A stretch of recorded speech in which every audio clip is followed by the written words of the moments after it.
김프로, 식사는 잡섰어? 여러분의 밥을 항상 걱정하는 김프로입니다. 주택가격이 다소 하락했지만 여전히 높은 수준이어서 청년들의 내 집 마련의 꿈이 점점 멀어지고 있죠. 그래서 부모의 도움을 받는 경우가 많아지고 있고, 이로 인해 세무적인 이슈가 계속 증가하고 있습니다. 미성년자 또는 소득이 적은 자녀가 부동산을 구입하면 자금 출처에 대한 조사도 늘어나고 있죠.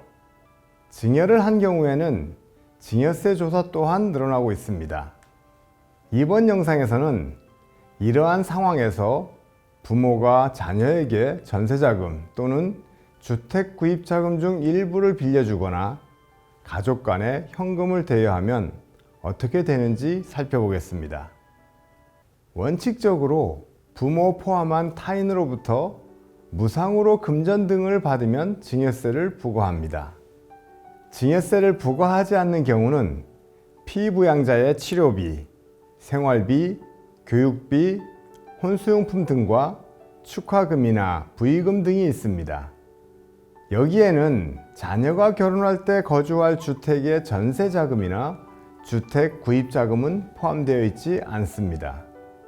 따라서 전세자금이나 주택 구입자금은 증여세 포함 대상입니다.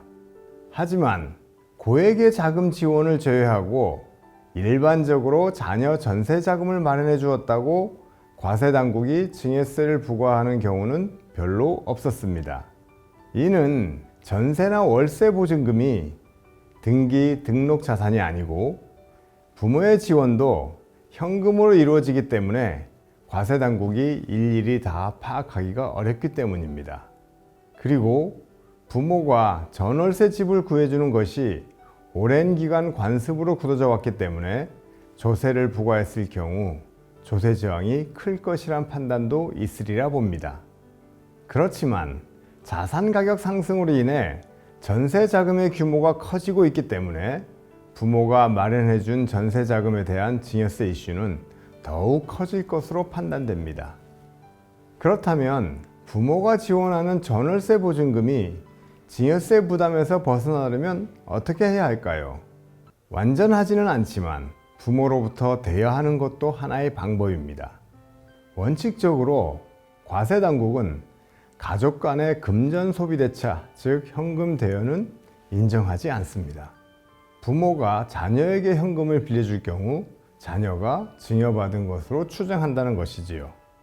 그래서 제3자에게 대여할 때와 유사한 조건으로 빌려줬다는 명확한 증빙이 필요합니다. 우선 금전소비대차 계약서, 즉 차용증을 작성하고 추후에 이를 변제한 사실이 확인될 경우에는 증여세를 과세하지 않는다는 것입니다. 변제한 사실은 객관적인 증빙이 필요하겠죠. 이자 및 원금 상환에 대한 증빙이나 담보를 설정했으면 담보 설정 관련 서류, 채권자 확인서 등을 챙겨 두어야 합니다.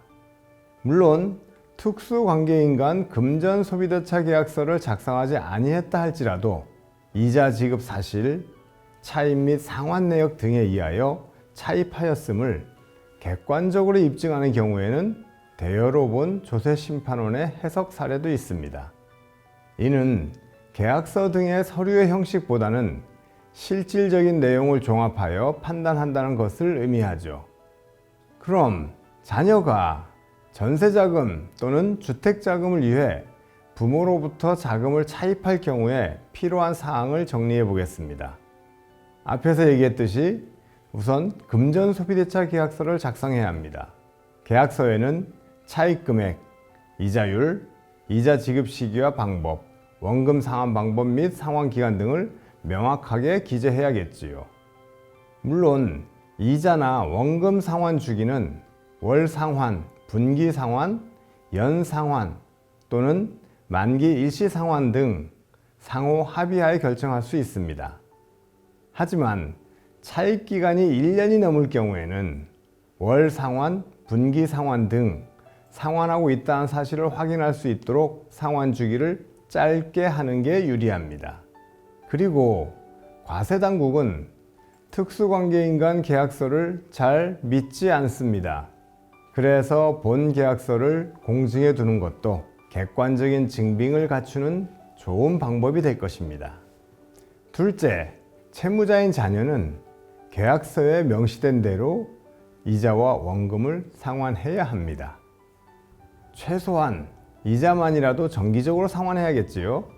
이때 부모가 자녀에 대한 안타까움으로 이자를 안 받으면 대여가 아닌 증여로 볼 수 있는 결정적인 단서가 될 수 있음을 명심해야 합니다. 셋째, 원금과 이자는 반드시 자녀의 수입으로 지급하여야 합니다.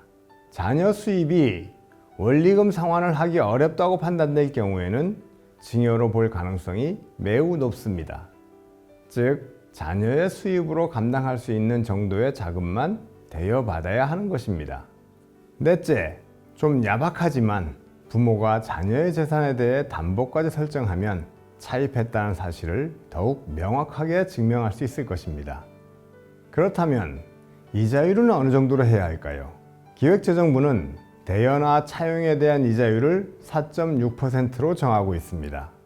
만일 무상이나 4.6%보다 낮은 이자율로 대여받을 경우 그 차익이 1천만 원을 초과할 경우에는 증여세가 과세됩니다. 결론적으로 과세당국은 부모로부터 금전을 차입할 경우에는 그 거래가 금전 소비대차에 해당하는지 아니면 증여에 해당하는지는 당사자 간 계약 이자 지급 사실, 차입 및 상환 내역, 자금 출처 및 사용처 등 구체적인 사실을 종합하여 판단할 사항이라고 합니다. 아울러 이 거래가 금전 소비대차로 인정되지 아니하는 경우에는 부모가 자녀의 계좌에 입금한 때에 증여한 것으로 볼 수도 있다는 점을 유의해야 합니다. 자, 어떠신가요?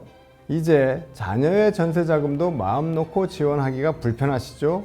오랜 관습에 의해 세금 부담 없이 지원해왔지만 이제는 보다 더 신경을 쓰셔야 합니다. 영상이 도움되셨다면 구독과 좋아요 부탁드리며 앞으로도 더 유익한 영상으로 찾아뵙겠습니다. 지금까지 대표님들의 밥을 항상 걱정하는 김프로였습니다. 감사합니다.